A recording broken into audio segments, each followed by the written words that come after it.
first PC building guide in 2018 goes to The Verge. Let's have a look why. So a few years ago, TC, or managing editor, built a gaming desktop, but it's kind of out of date and it's definitely not going to hold up for Battlefield 5. So let's build a new one. You can build a gaming desktop for around $1,000, but I want to go all out, so I spent around $2,000. PC like this is going to be able to play most games at ultra settings. So what do you need to build a desktop? Well, of course, first you need a table. Preferably not metal. If it's going to be metal, have an anti-static working surface layered on top of it, a thermal paste applicator, an Allen wrench, some tweezers to tighten up the wires, a Swiss Army knife which hopefully has a Phillips head screwdriver in it, and last but not least, an anti-static bracelet. If you want a high-end gaming PC, you can spend about $2,000. But if you want something just to play League of Legends and CSGO, you don't need to spend that much money. Okay. Oh, pause. Allen key, not sure what he's using the Allen key for. Maybe one of the equipment requires it. Thermal paste spreader, you don't need. You really don't need. Those are not tweezers, they are cable ties. And if you're using a pocket knife or army knife to build a PC with, or do any type of DIY work, then you shouldn't do it. Really, you shouldn't. A Phillips screwdriver is inexpensive, and that's all you will need. Alright, let's carry on. And if you haven't noticed, that's not an anti-static bracelet. It's just a wristband his mommy must have given him. And the parts. These are the parts you're going to need, but more importantly, before we get there, we need to understand what these parts are doing and how they interact with one another. I chose Asus's Z370 motherboard for two main reasons. One, it has built-in Wi-Fi and Bluetooth, and also it has support for NVMe SSDs, meaning you can get really fast SSDs that are really easy to install. Pay close attention to the brace that goes at the back of the computer. You always have to make sure that you really hammer it in, because there's no screw, it really just has to go outside of the case and clasp. Alright, this is called an IO shield. I do actually recommend putting the IO shield in first, because a lot of guys, newbies and professionals alike, sometimes forget to put it in. So yeah, put your IO shield in first, but don't put your motherboard in until you've put in the CPU. Put your CPU in first, and depending on what type of cooler you're going to use, if you're going to use an air cooler, some of them actually require you to have the motherboard outside already. So it's a good idea to put if you've got an air cooler and your CPU in first before you put it in the case. Let's carry on. Onto the frame, and this is very important because otherwise you can't align the motherboard correctly with the holes. We're just going to start installing all 8 screws. So next we're going to install the RAM on the motherboard. I chose Corsair's 16GB Vengeance LED RAM for two main reasons. One, it has LEDs and we do like lights in our gaming desktops. Secondly, it's pretty fast RAM. It's 2666 megahertz, I believe. So it's pretty fast, and this motherboard supports that speed, which is most important. Okay, now if you look at the way you're putting in the RAM, okay, it's incorrect. Some motherboards support, most motherboards these days actually support dual channel, quad channel memory. So you normally won't put it in the first slot closer to the CPU cooler. It's normally the second and the fourth if you've got 2 chips. That way enables it to run in dual channel mode, which is faster. If you got 3 RAM chips, I would not recommend it, or rather you just keep to 2 or 4s. Just keep to a pair. Open the slots first and just aligning the stick with the middle of the strip, not with the end, and just lining that up with the logo.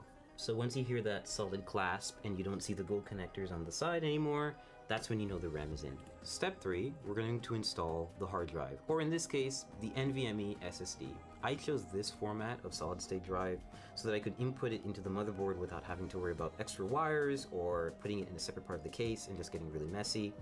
This is from Kingston, and it's 480 gigabytes, so it's not a lot, but you can always upgrade this and swap it out, and it's only held down by one screw and the latch, so it's really simple and really straightforward. Also the way that he installed that M.2 SSD. Oh my word. Speed for gaming is important when it comes to a hard drive. You want files to write quickly and you want games to load quickly, so that's why it's best if you use an SSD. Okay, so step 4, we're going to install the graphics card. I chose PNY's GTX 1080, which is overclocked, and so it's a pretty easy installation. You're just going to find the gold connectors, and you're going to line this bracket with the back end bracket of your PC case. Now, which lane you choose depends entirely on what other parts you're going to put in the system. I'm just going to pick the top one because the SSD is at the bottom and I don't want to cover it. I just think it looks nice. Please do not hold your GPU like that. And always, but always, put your GPU in the first slot closer to the CPU. It does matter in which slot you put it in. The first slot is I won't say it's dedicated for the graphics card, but it is a must for the bigger graphics card to go in that way. You can put it in the second one maybe, but depending on what motherboard you've got, you'll be limited to bandwidth. And you will not get the performance that you need. Click down. Take your remaining brackets and just put them in the spots that you haven't used. You don't have to screw these in. They get bolted down by the back end bracket. And your GPU is installed. Power supply time. I chose Corsair's 850 watt power supply because I need enough headroom for ray tracing GPUs when they come out, and I don't want to have to upgrade it again. So all you have to do is take the brick and make sure that you align it with these little insulating pads so the power supply doesn't short circuit and come into contact with the rest of the system. Okay, those are vibration pads. So when the power supply is running, it's to reduce the noise of the vibration that the power supply is doing. Your power supply cannot short circuit the case unless you take the cover off and just put a bare in there. Also have a look in the way he's installing the power supply. The fan is supposed to show outwards so that it can breathe. You can pull in air and push out air. So just take it in, slide it in nice and easy until you have a snug fit, and then shift it to the back and make sure it's right up against the frame. Now you just take the required screws and you tighten and screw in. So next step, we're going to install the CPU core. In this case, it's going to go on the top end of the case, and we're just going to have the hose hang out for a little while until we install the processor, which is going to come a little later. Always be sure to try to place it in the system first before you install it, because you can see it takes up a lot of space. Now if you he's putting in the radiator. I'm sure most of you can already know what he's forgotten. Where's the fans for the radiator? You first put the fans on the radiator before you put the radiator in the case. But in this case, no pun intended, it fits in perfectly, and we're going to start screwing it in. And so there's nothing special about this screwing in process. They're just really long screws because they go through the entire frame of the cooler, and they take forever. So next up, cables. Every power supply is going to come with a big bag of Velcro cables. It's kind of daunting at first, so you always have to find the ones that are going to fit. In this case, you need to match those cables with the correct descriptions on the power supply. Next step is we're connecting the power supply to the motherboard with a 24-pin cable. We're just matching that cable from the motherboard, threading it through the back, and attaching the 24-pin header to the power supply so that we can have one of the connections complete. The next few additions will be for the GPU, for any specific ports that the case has, for any lighting that the case has, the CPU cooler, anything else really. We're installing the CPU, the heart of the computer or the brain, depending on how you look at it. So to do this, we're just going to remove the plastic covering that they put on the motherboard. We're just going to take this little plastic part out, just toss that out of here. And now we have an exposed CPU holder, or rather slot, on the motherboard. and we're going to use the CPU applicator. This is a special little part that not everyone may get, but this motherboard that we got from ASUS definitely does have. It's called a CPU installation tool. It makes it really useful if you want to install a Core i7 hexa-core CPU. Yeah, we've got one, and it's an 8th generation chip, and it's ready to go, and it supports overclocking. So what having this little installer does for you is it's basically a brace that you can apply right to the CPU and light it up with the triangles that you'll see on the bottom left corner. And to be honest with you, I've never seen that plastic thing. I've never in my life seen it. Just chuck it. Just throw it away. You don't need it. And like I said, you put your CPU in first before you put your motherboard in. This will make it easier for us to apply it to the motherboard and then apply thermal paste and then apply a CPU cooler on top. And we're just going to carefully lean it down into the system and make sure that everything lines up, and we're going to clasp down on it and we'll be good to go. So we're about to apply thermal paste to the CPU. Every CPU cooler actually comes with a bit of thermal paste already neatly applied in a circle around it, but it's usually not enough. It's good, essentially PC building practice to have a little bit extra and layer it on top of the CPU. Okay, if not all CPU coolers come with applied thermal paste. Some air coolers especially come with a little tube next to it while in the packaging.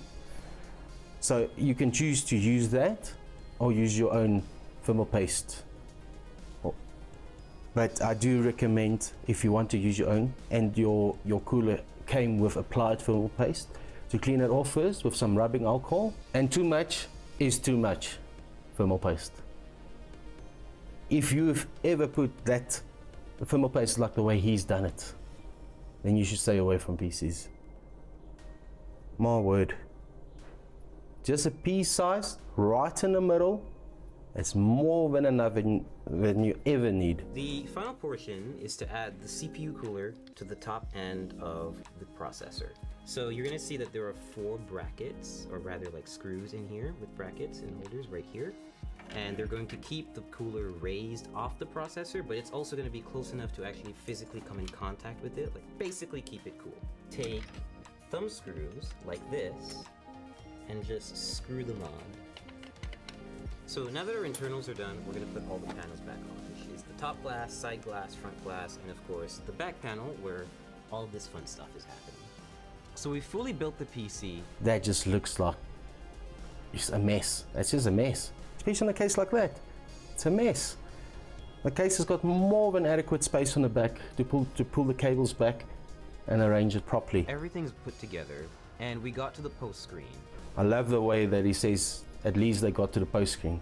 With that bolt, I'm amazed myself. I can't believe it. It's a miracle.